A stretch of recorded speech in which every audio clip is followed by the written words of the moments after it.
அண்ணா IAS academy சாதனையாளர்களின் சங்கம்.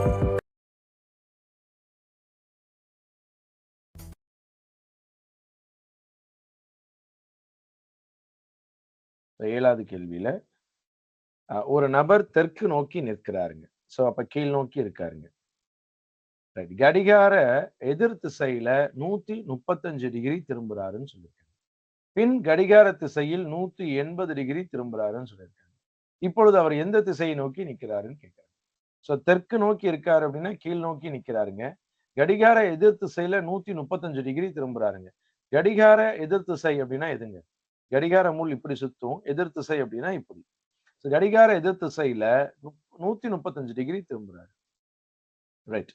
இந்த கடிகார எதிர் திசையில 90 டிகிரி திரும்பினாரு அப்படின்னா இது, அப்புறம் ஒரு 45 டிகிரி திரும்புறாருன்னா இதுதான் மொத்தமா 135 டிகிரி. நான் 135 டிகிரி எப்படி எழுதிக்கிறேன் அப்படின்னா ஒரு 90 பிளஸ் ஒரு 45ன்னு எழுதிக்கிறேன். ஸோ 90னா கரெக்டா இந்த பக்கம் திரும்பிடுறாரு. அடுத்தது ஒரு 45 சேர்த்து 135 டிகிரி அப்படின்னா அவர் இங்க பார்த்துருக்காரு. இப்ப பின் கடிகார திசையில 180 டிகிரி திரும்புறாங்க. இப்ப கடிகார திசை அப்படின்னு சொல்லும் பொழுதுங்க, இது கடிகார திசை. இந்த கடிகார திசையில 180 டிகிரி திரும்புறாரு. முதல்ல நான் 180 திரும்புறேன். ரைட். கடிகார திசையில 180 டிகிரி திரும்பிட்டாருங்க. இப்போ இவரு இந்த டைரக்ஷனை ஃபேஸ் பண்ணி இருக்காரு. இப்ப கேள்வி என்னன்னா, இப்பொழுது அவர் எந்த திசையை நோக்கி ரைட் பிளஸ் பண்ணோம் அப்படின்னா, இது என்ன டைரக்ஷன் சொல்லுவோம்? கீழ சவுத், இங்க வெஸ்ட். சோ சவுத் வெஸ்ட் அப்படிங்கிறது ஆன்சர். ஆப்ஷன் டி தென்மேற்கு திசை நோக்கி இருக்காருங்க. ஏழாவது கேள்வியினுடைய ஆன்சர் தென்மேற்கு திசை. கிளியர்? Option D. ஏழாவது கேள்வியினுடைய ஆன்சர் ஆப்ஷன் டி கரெக்ட். தென்மேற்கு திசையை நோக்கி அவர் இருக்காரு. அந்த ஆங்கிள் வரைகிறது உங்களுக்கு புரியுதுங்களா? இந்த ஆங்கிள் ப்ராப்பரா நீங்க வரைஞ்சிட்டீங்க அப்படின்னாவே இந்த இடத்துல காப்பி பண்ணிக்கோங்க. அடுத்து போவோம். நெக்ஸ்ட் எட்டாவது கேள்வி. A man is facing north west. He turns 90 degree in clockwise direction, then 135 degree in anti-clockwise direction. Which direction is he facing now? ஒரு நபர் வட மேற்கு பக்கத்தை பார்த்திருக்காரு. வட மேற்கு அப்படின்னா எதை சொல்லுவோம்? இங்க பார்த்திருக்காரு. இது மேற்கு, இது வடக்கு. அப்ப வட மேற்கு திசையை பார்த்து ஒரு மனிதர் இருக்காருங்க. அவரு கடிகார திசையில 90 டிகிரி திரும்புறாரு. கடிகார திசைனா எதை சொல்லுவோம்? 90 டிகிரி திரும்புறாருன்னா இந்த பக்கம் பார்த்திருக்காரு. இது ஒரு 45, இது ஒரு 45, மொத்தம் 90 டிகிரி திரும்பிட்டாரு. சரிங்களா? கடிகார திசையில 90 டிகிரி திரும்பி, பிறகு கடிகார எதிர் திசையில 135 டிகிரி திரும்புறாரு. அப்போ 135 டிகிரி நான் 90 ஒரு 45ன்னு எழுதிக்கிறேன். மறுபடியும் ஒரு 90 வந்தாருன்னா எங்க ஆரம்பிச்சாரோ அங்கேயே இருப்பாரு. அடுத்து ஒரு 45 சேர்த்தன அப்படின்னா அவரு இந்த திசையை நோக்கி இருக்காரு. ரைட். 135 டிகிரி அப்படிங்கறத நான் டிரா பண்றேன். இங்க இருந்து கடிகார எதிர் திசையில 135 டிகிரிங்கிறது இது எல்லாம். 135 டிகிரி திரும்புறாரு. இப்பொழுது அவர் எந்த திசையை பார்த்து நிற்கிறார்? இந்த டைரக்ஷனை பார்த்திருக்காரு. இந்த டைரக்ஷனுக்கு பேரு மேற்கு. அப்ப மேற்கு திசை நோக்கி இருக்காரு. Answer option right. மேற்கு திசையை பார்த்திருக்காரு. Answer option B. எட்டாவது கேள்வி கிளியரா புரியுதுங்களா? ரொம்ப சிம்பிளான விஷயம் தாங்க. ரைட். எல்லாத்தாலையும் கவனிக்க முடியுதாங்கிறது பாருங்க. நீங்க எங்கேயுமே எதையுமே புதுசாவே கத்துக்கலீங்க. பிராக்டிஸ் தான் பண்ணிட்டு இருக்கீங்க. நான் ஸ்டார்டிங்ல கொஸ்டின் முதல் கேள்விக்கு போறதுக்கு முன்னாடி நிறைய விஷயங்கள் பேசணும் இல்லைங்களா? அதுதான் பேசிக். அதுதான் நம்ம கத்துக்கிட்டு இருந்தோம். சரிங்களா? இப்ப நீங்க எல்லா கேள்வியும் அப்ளை தான் பண்ணி பார்த்துட்டு. அடுத்து 9வது கேள்விக்கு போகலாம். இந்த ஆங்கிள் உங்களுக்கு புரிஞ்சிருக்கும்னு நினைக்கிறேன். ஏன்னா நான் இப்ப எல்லாம் இந்த லைன் போட்டதுக்கு அப்புறம் இங்க இருந்து 90, இங்க இருந்து 135ன்னு போட்டதுக்கு அப்புறம் திரும்ப நீங்க அதை காப்பி பண்றதுக்கு வெறும் லைனை மட்டும் போட்டோம்னா புரியாது. இந்த 90 போடும்போது நீங்க கவனிச்சு இதுதான் 90. மறுபடியும் 135 போடும்போது அதை கவனிச்சு கொண்டு வரும் பொழுதுதான் புரிஞ்சுக்கும். அடுத்து 9வது கேள்வி. 9வது கேள்வியில ரோஹன் அப்படிங்கிற ஒருத்தர் வடக்காக 3 கிலோமீட்டர் தூரம் நடந்த பின், வடக்குனா மேல் நோக்கி போறாரு. ரோஹன் அப்படிங்கிறவரு வடக்காக 3 கிலோமீட்டர் நடந்த பின் அவரது இடதுபுறம் திரும்பி 2 கிலோமீட்டர் போறாருங்க. அடுத்து மீண்டும் இடதுபுறம் திரும்பி 3 கிலோமீட்டர் போறாருங்க. அப்ப மறுபடியும் இடதுபுறம்னா கீழ் நோக்கி வருவாரு. போன 3 கிலோமீட்டர் திரும்ப வந்துட்டாரு. 3 கிலோமீட்டர் கீழ் நோக்கி வந்துட்டாரு. அந்த இடத்திலிருந்து அவன் இடதுபுறம் திரும்பி 3 கிலோமீட்டர் போறாங்க. மறுபடியும் இடதுபுறம் திரும்புறாரு அப்படின்னா மறுபடியும் இடதுபுறம் திரும்பி 3 கிலோமீட்டர் நடந்தான் அப்படின்னா மறுபடியும் இடதுபுறம் அப்படின்னா அவருக்கு கீழே பார்த்த மாதிரி இருக்கும் பொழுது ரைட் இந்த பக்கம் போகணும். இதுல 3 கிலோமீட்டர் போறாரு அப்படின்னா 2 கிலோமீட்டர் போனாரு அப்படின்னா ஆரம்ப புள்ளிக்கே போயிருப்பாரு. அதை தாண்டி 1 கிலோமீட்டர் போயிரு 2 கிலோ ஏன்னா 3 கிலோமீட்டர் தான் இந்த 2 கிலோமீட்டர் தான் இங்க டிஸ்டன்ஸ். அப்ப இந்த 2 கிலோமீட்டர் இப்படியே போனாரு அப்படின்னா ஸ்டார்டிங் பாயிண்ட்டுக்கே வந்திருப்பாரு. மீதி 1 கிலோமீட்டர் அதை தாண்டி அவன் தொடங்கிய இடத்திலிருந்து எத்தனை கிலோமீட்டர் தூரத்துல இருக்காரு? ஆரம்ப புள்ளியிலிருந்து எவ்வளவு கிலோமீட்டர் டிஸ்டன்ஸ்ல இருக்காங்க? ஆரம்ப புள்ளிங்கிறது இது. அதை தாண்டி 1 கிலோமீட்டர் போயிருக்காரு. அப்ப ஆன்சர் ஆப்ஷன் ஏ 1 கிலோமீட்டர். புரிஞ்சுக்க முடியுது? இந்த கொஸ்டினோட ஆன்சர் ஆப்ஷன் ஏ 1 கிலோமீட்டர். அடுத்த கேள்வி 10வது. I am facing east. நான் கிழக்கு பார்த்து நிற்கிறேன். எது கிழக்குங்க? இந்த பக்கம் பார்த்திருந்தா அது கிழக்கு. கடிகார திசையில் 100 டிகிரி திரும்பினார். கடிகார திசைனா இப்படி கிளாக் வைஸ் 100 டிகிரி திரும்பி பின்னர் கடிகார எதிர் திசையில் 145 டிகிரி. ஒன்னொன்னா கூட எழுதலாம். இப்ப கடிகார திசையில 100 டிகிரி திரும்புறாரு அப்படின்னா இது 90 டிகிரி, இது 100 டிகிரின்னு சொல்லலாமா? கடிகார திசையில 100 டிகிரி திரும்பி இருக்கு. ரைட்? நீங்க 90 போயே 100 போங்க. அடுத்து கடிகார எதிர் திசையில 145 டிகிரி திரும்புறேன். அப்ப மறுபடியும் இப்படி திரும்புறாரு. 145 டிகிரி திரும்ப போறாரு. 145 டிகிரி திரும்புறாரு அப்படின்னா நீங்க ஒன்னொன்னா கூட வரலாம். ஃபர்ஸ்ட் ஒரு 90 எழுதலாம். ரைட்? இல்லாட்டி இது ஒரு 10. ரைட்? இதையே கவுண்ட் பண்ணிக்கலாம். ரைட்? எங்க இருந்து வந்தாரோ அங்க 100 வந்துட்டாரு. 100 டிகிரி திரும்பினாருன்னா இங்க இருப்பாரு. இன்னும் ஒரு 45 டிகிரி திரும்பணும். இங்க திரும்ப. ரைட்? இதுதான் 145 டிகிரி. 145 டிகிரி. இப்பொழுது நான் எந்த திசையை பார்த்து நிற்கிறேன்? ரைட்? பிளஸ் போட்டு பார்க்கிறேன். ரைட்? இது நார்த், இது ஈஸ்ட்.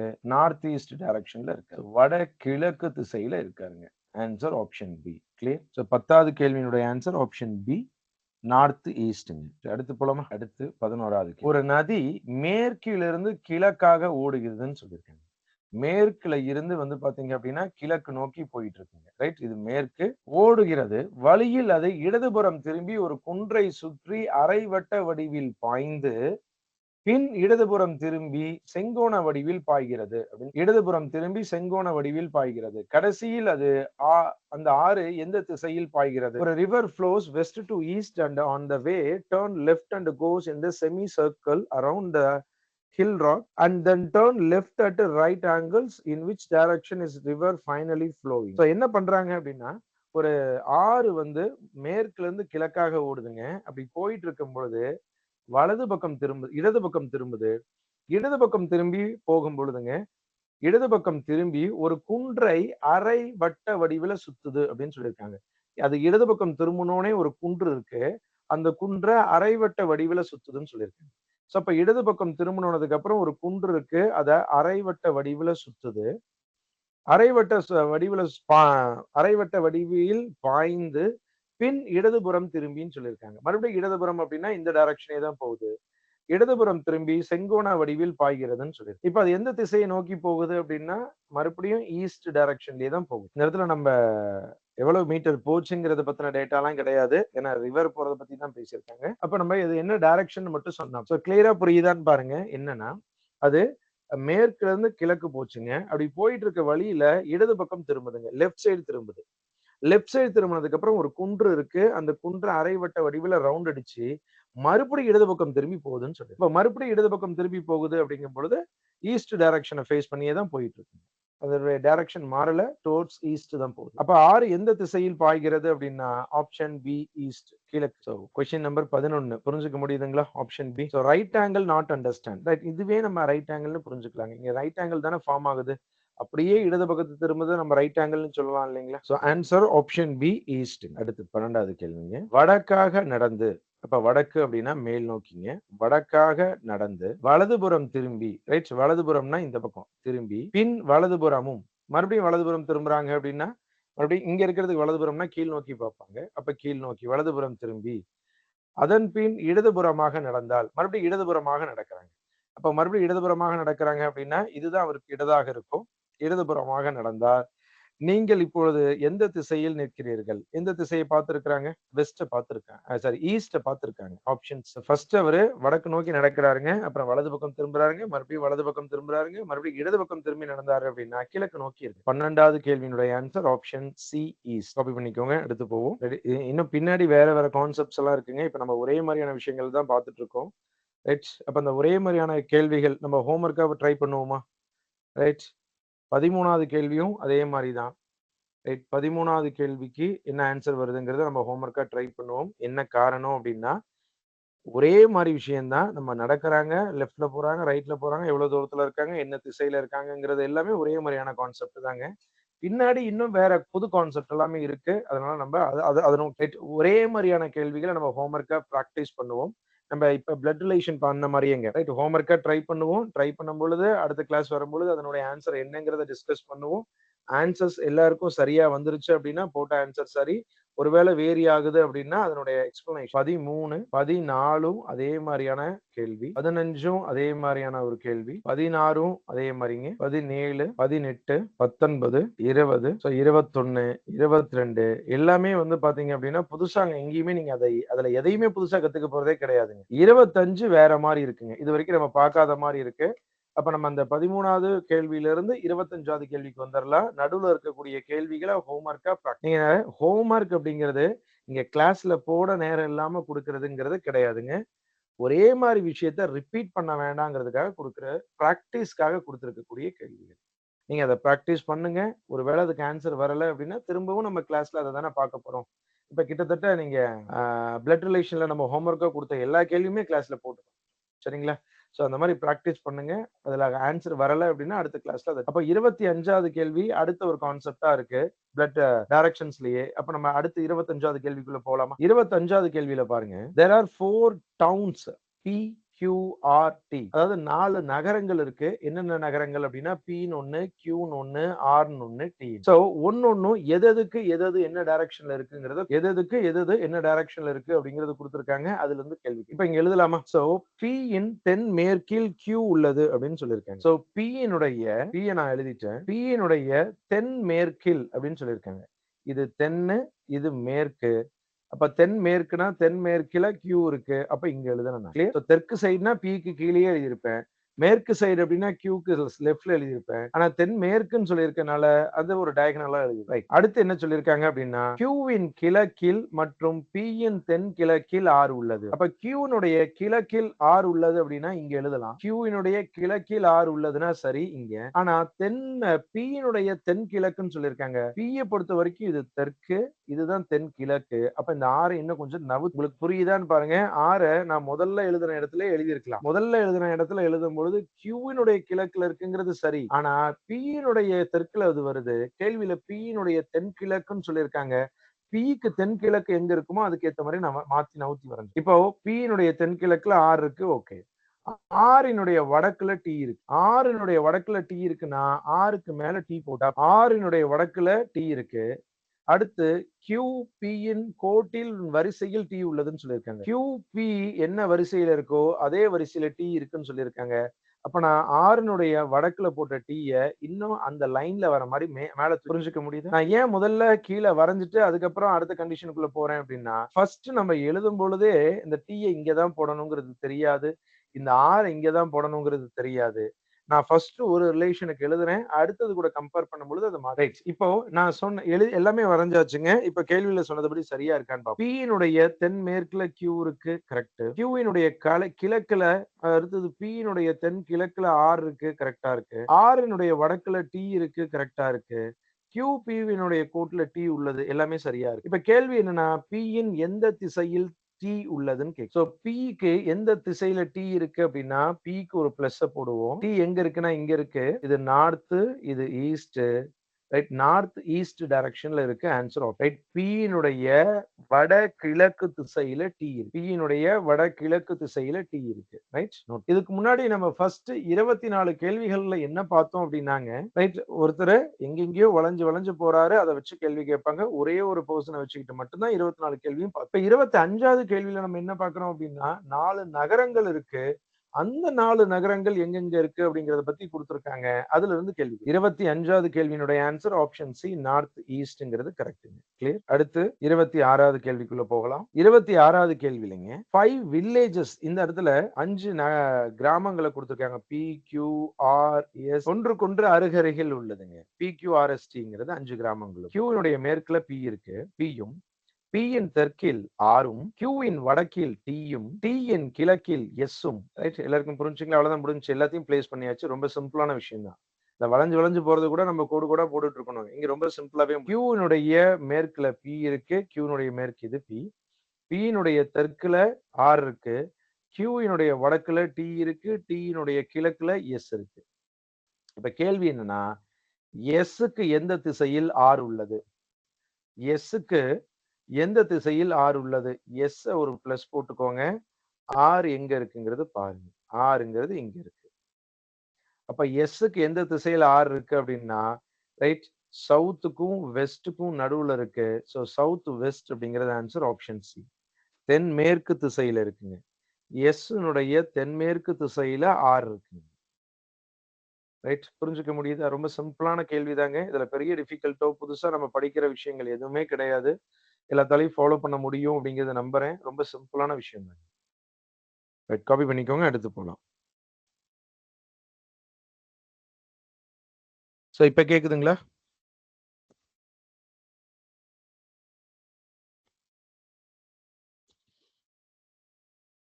எஸ், பேசுறது கேக்குதுங்களா? ஆடிபிளா இருக்கா? ரைட்டுங்க.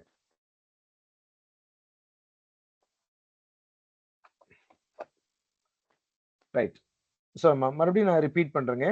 அதாவது என்ன சொல்லியிருந்திருக்காங்க அப்படின்னா, ஒரு சர்க்குலர் டேபிள்ல உட்கார்றாங்க. வட்ட மேசையில உட்கார்றாங்க. கிளாக் வைஸ் டைரக்ஷன்ல ஆர்டர்ல தான் உட்கார்றாங்கன்னு சொல்லியிருக்காங்க. அடுத்தது வடக்கு திசையில வி இருக்காருங்க. நார்த்ல வி உட்கார்ந்திருக்காருன்னு சொன்னதுக்கு அப்புறம் எல்லாரும் எங்கெல்லாம் உட்கார்ந்திருக்காங்கங்கிறத நம்மளால எழுதிட முடியுது. அடுத்தது எஸ் எந்த திசையை நோக்கி இருக்காரு அப்படின்னு கேட்கும் பொழுது இல்ல, எஸ் எங்க இருக்காருன்னு கேட்கும் பொழுதுங்க, எஸ் எங்க இருக்காரு அப்படின்னு கேட்கும் பொழுதுங்க, சவுத் வெஸ்ட்ல இருக்காருங்கிறது சொல்லிட முடியுது.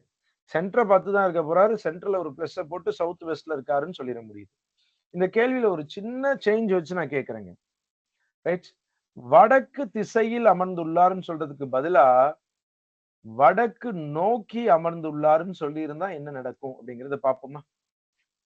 வி வடக்கு திசையில உட்கார்ந்திருக்காரு அப்படின்னு சொன்னதுக்கு பதிலா வடக்கு திசை நோக்கி அமர்ந்துள்ளார் அப்படின்னு ஒருவேளை கேள்வி மாறி இருந்துச்சு அப்படின்னா வி கீழே உட்கார்ந்திருக்காருன்னு அர்த்தம். வி தெற்குல உட்கார்ந்திருந்தாது தானே வடக்கு திசையை நோக்கி உட்கார முடியும். இந்த ரெண்டு கேள்விக்கு வித்தியாசத்தை புரிஞ்சுக்கிறதுக்காக தான் நான் இங்க சொல்லி காமிக்கிறேங்க. கேள்வியில எந்த அளவுக்கு அதை கவனிக்கணும் அப்படிங்கிறது. Right, we sits in the north அப்படிங்கிறது சொல்லாம we sits in the facing to north அப்படின்னு சொல்லியிருந்தாங்க அப்படின்னா, ஃபேசிங் டு நார்த் அதாவது வடக்கு திசையை நோக்கி அவர் உட்கார்றாரு அப்படின்னா அவர் தெற்குல உட்கார்றாருன்னு அர்த்தம். ரொம்ப ரொம்ப முக்கியம். ஏன்னா வடக்கு திசையை பார்க்கணும் அப்படின்னா அவர் தெற்குல உட்கார்ந்தா தானே வடக்கு திசையை பார்த்து உட்கார முடியும். அப்போ அவர் வடக்க நோக்கி இருக்கிறாரா இல்ல வடக்குல உட்கார்ந்து இருக்கிறாருங்கிறது கேள்வியில நல்லா கவனிக்கணும். ஓகேங்களா? ரைட், சிட்ஸ் இன் த நார்த்தா இல்ல ஃபேசிங் டு த நார்த்தாங்கிறது கேள்வியில தெளிவா படிக்கணுங்க. அந்த சின்ன வார்த்தை மொத்தத்தையும் மாத்திடும். புரிஞ்சுக்க முடியுதா? கேள்வி எப்படி கவனிக்கணும்னு சொல்றேன்னு சொல்லிட்டு. ரைட், அடுத்த கேள்வி போலாங்க. 28வது கேள்வி. சோ 28வது கேள்வி நார்மலா பித்தாகரஸ் தியரம்ல ஆன்சர் பண்ணக்கூடிய ஒரு கேள்வி. கொடுக்கப்பட்டுள்ள வரைபடத்தில் 0வின் ஓவின் கிழக்கில் 300 கிலோமீட்டர் தூரத்தில் பியும், அப்ப இது 300 கிலோமீட்டர். ஓவின் வடக்கில் 400 கிலோமீட்டர் தூரத்தில் கியூவும், கியூ மற்றும் பி யின் மையத்தில் ஆரும் உள்ளது. கியூ மற்றும் ஆருக்கு இடையே உள்ள தூரம் என்னன்னு கேக்குறாங்க. கியூவுக்கும் பியுக்கும் நடுவுல ஆர் இருக்குங்க. கேள்வியில கியூவுக்கும் ஆருக்கும் நடுவுல இருக்கக்கூடிய டிஸ்டன்ஸ் கேக்குறாங்க. அப்ப நீங்க கியூக்கும் பிக்கும் இருக்கக்கூடிய மொத்தத்தை கண்டுபிடிச்சு 2ஆல டிவைட் பண்ணோம் அப்படின்னா ஆர் கிடைச்சிருமா? ரைட், பித்தாகரஸ்ல QP square equal to OQ square plus OP square. So 300, right, OQங்கிறது 400. சோ 400 square plus 300 square, so 1600 plus ஒரு 900, so 2500. ரைட், அந்த ஜீரோஸோட சேர்த்து எழுதுவோம். சோ வெறும் 16 ஸ்கொயர் பண்ணியிருக்கோம். இதை ஸ்கொயர் பண்ணும்போது இன்னும் 2 ஜீரோ சேருது. இன்னும் 2 ஜீரோ சேருது. இன்னும் 2 ஜீரோ சேருது. இது QP ஸ்கொயர்னுடைய மதிப்பு. இதுல இருந்து QP ஃபைண்ட் அவுட் பண்ணிக்கோமா? QP மதிப்பு ரைட் 25 அப்படிங்கிறது 5ன்னு சொல்லலாம். 4 ஜீரோக்கு 2 ஜீரோ எழுதிக்கலாம். சோ 500 ஸ்கொயருங்கிறது தான் QP ஸ்கொயர். அப்ப QP னுடைய வேல்யூ 500. இந்த மொத்த டிஸ்டன்ஸும் 500ங்க. Right, sorry. மொத்த டிஸ்டன்ஸும் 500. இந்த 2க்கும் நடுவுல இருக்கக்கூடியது மிட் பாயிண்டா இருக்கு. அப்ப இது ஒரு 250, இது ஒரு 250. கேள்வியில QR னுடைய மதிப்பு தான் கேக்குறாங்க. 250 கிலோமீட்டர் அப்படிங்கிறது ஆன்சர் ஆப்ஷன். ரைட், QRக்கான வேல்யூ தான் கேக்குறாங்க. 250 கிலோமீட்டர் அப்படிங்கிறது ஆன்சர். நீங்க டோட்டல ஃபைண்ட் அவுட் பண்ணி அதுல இருந்து அந்த பாதியை சொன்னா போதும். 29வது கேள்வி. ஒரு குழுவில் 6 நபர்கள் வரிசையில் அமர்ந்துள்ளனர். D யின் இடப்பக்கம் A அமர்ந்துள்ளார். D யினுடைய லெஃப்ட் சைடுல வந்து பாத்தீங்க அப்படின்னா D யினுடைய லெஃப்ட் சைடுல A இருக்காரு. ரைட். இப்போ லெஃப்ட் ரைட்ட சொல்றதுக்கு அவங்க என்ன டைரக்ஷனை ஃபேஸ் பண்ணியிருக்காங்கங்கிறது தெரிஞ்சாதான் அந்த லெஃப்ட் நம்மளால சொல்ல முடியும். கேள்வியில எதையுமே மென்ஷன் பண்ணல அப்படின்னா டிஃபால்ட்டா நார்த் டைரக்ஷனை பார்த்திருக்காங்கங்கிறது தான் அர்த்தம். மேல் நோக்கி பார்த்திருக்காருங்கிறது தான் அர்த்தம். புரியுதான்னு பாருங்க. கேள்வியில அவர் என்ன டைரக்ஷனை ஃபேஸ் பண்ணியிருக்காரு, அந்த ஒரு ஒரு ரோல எல்லாரும் உட்கார்ந்திருக்காங்க. அவர் என்ன டைரக்ஷனை ஃபேஸ் பண்ணியிருக்காருங்கிறது கேள்வியில மென்ஷன் பண்ணல அப்படின்னா டிஃபால்ட்டா அது நார்த். இப்ப D யின் இடது பக்கத்துல A இருக்காருங்க. ஆனால் ஈக்கு வலதுபுறமாக உள்ளார். ஈக்கு வலதுபுறத்துல அவர் இருக்காருங்க. சரிங்களா? டியினுடைய இடது பக்கத்துல ஏ இருக்காரு. ஆனால் ஈக்கு வலதுபுறமாக உள்ளாருங்க. ஈயினுடைய ரைட் சைடுல ஏ இருக்காரு. அடுத்து எக்ஸ் எக்ஸுக்கு வலதுபுறம், ஆனால் எஃப்க்கு இடதுபுறமாக உள்ள பிக்கு இடதுபுறமாக சி உள்ளார். இந்த ஸ்டேட்மெண்ட்ட 4 பேர்த்த சொல்லியிருக்காரு. கவனிங்க ப்ராப்பரா. எஃப்க்கு வலதுபுறமான இதை சொல்லலாம். ஆனால் சாரி, எக்ஸுக்கு வலதுபுறமாக அப்படின்னால எக்ஸுக்கு வலதுபுறம்னு இதை சொல்லுவோம். ஆனால் எஃப்க்கு இடதுபுறமாக உள்ள பிக்கு இடதுபுறமாக சி உள்ளார். எஃப்க்கு இடதுபுறமாக உள்ள பிக்கு இடதுபுறமாக சி உள்ளார். அவர்தான் எக்ஸுக்கு வலதுபுறமாக உள்ளார். உங்களால புரிஞ்சுக்க முடியுதா? ரைட், உங்களால புரிஞ்சுக்க முடியுதான்னு பாருங்க. நான் திரும்பவும் ரிப்பீட் பண்றேன். அதாவது என்ன சொல்லியிருக்காங்க அப்படின்னா, எக்ஸுக்கு வலதுபுறமாக அவர் இருக்கக்கூடிய ஆளு எஃப்னுடைய இடதுபுறமாக இருக்கக்கூடிய பியினுடைய இடதுபுறத்துல இருக்காரு சி அப்படின்னு சொல்லி. அப்போ இவங்க 3 பேரும் ஒட்டுக்கா இருக்காங்க. இவங்க 4 பேரும் ஒட்டுக்கா இருக்காங்க. இவங்களை இங்க கனெக்ட் பண்ணவே முடியல. ஏன்னா இவங்க 2 பேருக்கும் தொடர்புல எதுவுமே இல்ல. எந்த 2 நபர்கள் வரிசையில நடுவுல இருக்காங்கன்னு கேட்டிருக்காங்க. ரைட். அப்போ இவங்களை சேர்த்து எழுதுறத என்னென்ன பாசிபிளோ அந்த மாதிரி எழுதலாம். நான் ஃபர்ஸ்ட் இவங்க 3 பேத்தையும் அடுத்து இவங்க 4 பேத்தையும் எழுதுறேன். ஒருவேளை ஃபர்ஸ்ட் இந்த 4 பேத்தையும் அடுத்து இந்த ஒரு 3 பேத்தையும் எழுதுறேன். இந்த 2 பாசிபிள் தானே. இது ஒரு பாசிபிள், இது ஒரு பாசிபிள் தானே இவங்க 2 சேர்த்து எழுதுறதுக்கு. ஏன்னா இந்த 3 பேர் ஒரு குரூப், இந்த 4 பேர் ஒரு குரூப். ஒண்ணு முன்னாடி பின்னாடி இருக்கலாம், இல்ல பின்னாடி முன்னாடி இருக்கலாம். ஷஃபிள் ஆகிறதுக்கு வாய்ப்பு இருக்கு. இப்ப கேள்வியில 6 பேருன்னு சொல்லியிருக்காங்க. ஆனா எத்தனை பேர் இருந்திருக்காங்க? 6 மெம்பர்ஸ்னு சொல்லியிருக்காங்க. 6 நபர்கள்னு கேள்வியில சொல்லியிருக்காங்க. ஆனா எத்தனை பேர் இருக்காங்க? 7 பேர் இருக்காங்க. இந்த எக்ஸ்ங்கிற ஒருத்தரை ஒரு ரெஃபரன்ஸ்க்காக யூஸ் பண்ணியிருக்காங்க. ஏன்னா இந்த ஆல்பபெட்ஸை பார்த்தாவே தெரிஞ்சிருச்சு. ஏபிசிடி இருக்கு, ஏ இருக்கு, பி இருக்கு, சி இருக்கு, டி இருக்கு, இ இருக்கு, எஃப் இருக்கு. 6 பேரு. அதுக்கப்புறம் ஒருவேளை வேணும் அப்படின்னா ஜி தானே இருந்திருக்கணும். 7வது ஆளா இருந்தா கூட. எக்ஸ்ங்கிற ஒரு டிஃபரெண்டான ஒரு பர்சனை வந்து இங்க ரிலேட் பண்றாங்க. இப்போ இந்த எந்த 2 நபர்கள் நடுவுல இருக்காங்கன்னு கேக்குறாங்க. இப்போ இப்ப நான் ஃபர்ஸ்ட் கேஸ்ல எடுத்துக்கிறேங்க. ஃபர்ஸ்ட் கேஸ்ல இவங்க 2 பேரும் நடுவுல இருக்காங்கன்னு சொல்ல முடியுமா? கண்டிப்பா வாய்ப்பு இல்ல. ஏன்னா இந்த பக்கம் 2 பேர் இருக்காங்க, இந்த பக்கம் 3 பேர் இருக்காங்க. அது நடுவுங்கிறதே கிடையாது. அப்போ 2 பக்கமும் ஈக்குவல் நம்பர் ஆஃப் பெர்சன்ஸ் இருக்கும் பொழுது தான் நடுவுல இருக்காங்கங்கிறது சொல்ல முடியும். அப்போ இந்த மிடில்ல இருக்கக்கூடிய ஒரு பெர்சனை விட்டுட்டு டியும் சியும் நடுவுல இருக்காங்கன்னு நம்மளால சொல்ல முடியுமா? நடுவுல இருக்கக்கூடிய எக்ஸ விட்டுட்டுங்க. ஏன்னா எக்ஸ விட்டாதான் மிடில்ல 2 பேருன்னே சொல்ல முடியும். 7 பேர் இருக்கும்பொழுது நடுவுல 2 பேர நம்மளால சொல்லவே முடியாது. ரைட். 7 பேர் மொத்தமா இருக்கும் பொழுதுங்க, நடுவுல 2 பேர் இருக்காங்கன்னு நம்ம யாரெல்லாம் நடுவுல 2 பேர் இருக்காங்கன்னு சொல்லவே முடியாது. என்ன காரணம் அப்படின்னா, ரைட். நம்ம எப்படி எடுத்தாலும் ஒரு பக்கம் 2 பேர், ஒரு பக்கம் 3 பேர் போயிருவாங்க. அப்போ 7 பேத்துல ஒருத்தர விட்டுட்டு பேசணும் அப்படின்னா, அதுதான் அந்த கேள்வியில சம்பந்தமே இல்லாத ஆளு. ஏன்னா 6 பேர் எக்ஸ விட்டுட்டு பாத்தீங்கன்னா, மீதி 6 பேர் ஏ, பி, சி, டி இருக்காங்களா? ரைட். இப்போ எக்ஸ விட்டுட்டு பாத்தீங்கன்னா, டியும், சியும் நடுவுல இருக்கக்கூடிய 2 ஆட்கள். ரைட். டிக்கு இந்த பக்கம் 2 பேர் இருக்காங்க. டிக்கு அந்த பக்கம் 2 பேர் இருக்காங்க. அப்ப அவங்க டியும், சியும் நடுவுல இருக்காங்கன்னு புரிஞ்சுக்கலாம். அப்போ டி அண்ட் சிங்கிறது நடுவுல இருக்காங்க ஃபர்ஸ்ட் கேஸ்ல.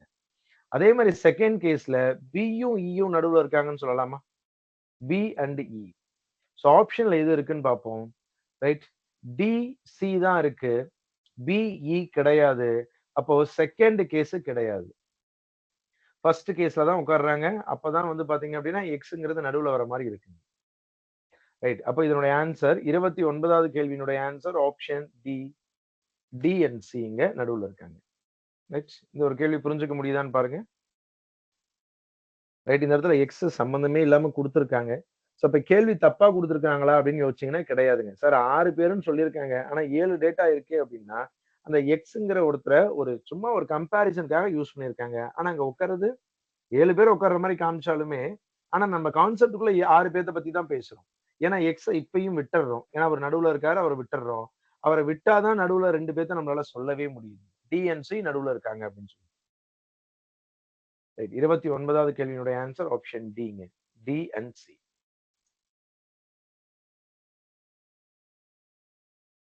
பியும், எஃப்பும் எப்படி சென்டர்? பியும், இயும் தான் சென்டருங்க. பியும், எஃப்பும் சென்டர் கிடையாதுங்க. 2வது கேஸ்ல சொல்றோம் அப்படின்னா, ரைட் நீங்க 2வது கேஸ கேட்கிறீங்க அப்படின்னா, பியும், இயும் தான் சென்டர்ன்னு சொல்லணும். எஃப்ப விட்டுறணும். 7 பேர் இருக்காங்க. நான் நம்பரே எழுதுறேங்க. 1, 2, 3, 4, 5, 6, 7. 7 பேத்துல நடுவுல இருக்கவங்கள விட்டுட்டீங்க அப்படின்னா, 1, 2, 3, 1, 2, 3 ரைட். நடுவுல ஒரே ஒரு பெர்சன் மிடில்ல இருக்காருன்னு சொல்றாங்களா? ரைட். ஒரு இன்கேஸ் 7 பேர் உட்கார்ந்திருக்காங்க. அதுல நடுவுல யார் இருக்காங்கன்னா, ஒருத்தர தானே சொல்ல முடியும். நம்மளுடைய கேள்வியில நடுவுல 2 பேர் இருக்கிறாங்கன்னு சொல்லியிருக்காங்க. வேற யாரு வந்து நடுவுல நடுவுல இருக்க எந்த 2 நபர்கள் வரிசையில நடுவுல இருக்காங்கன்னு கேட்கறாங்க. அப்ப இவங்கள விட்டுட்டீங்க அப்படின்னா, இவரும் நடுவுல இருக்காருன்னு சொல்லலாம். டோட்டல்ல. இந்த பக்கம் 2 பேரு, இந்த பக்கம் 2 பேரு. அப்ப நடுவுல அவங்க இருக்காங்கன்னு சொல்லலாம். புரியுதுங்களா? அ மொத்த ஆட்களுடைய எண்ணிக்கை ஆட் நம்பரா இருக்கும்பொழுது நடுவுல ஒருத்தர் தான் இருக்காருன்னு சொல்ல முடியுங்க. ஆனா 2 பேர் வேணும் அப்படின்னா, மிடில் பெர்சன விட்டுட்டு மீதி 2 பேத்த நம்ம சொல்லணும். சரிங்களா? So PF how is centre இல்லைங்க. பிஇங்கிறத நம்ம எழுதியிருக்கோம். ரைட்? பிஇ தான் எழுதியிருக்கோம். ரைட். ஓகேங்க. சோ மீதி இருக்கக்கூடிய கேள்விகள் நம்ம அடுத்த கிளாஸ்ல டிஸ்கஸ் பண்ணுவோம். ஓகேங்க. So thank you. Class end பண்ணிக்கலாம்.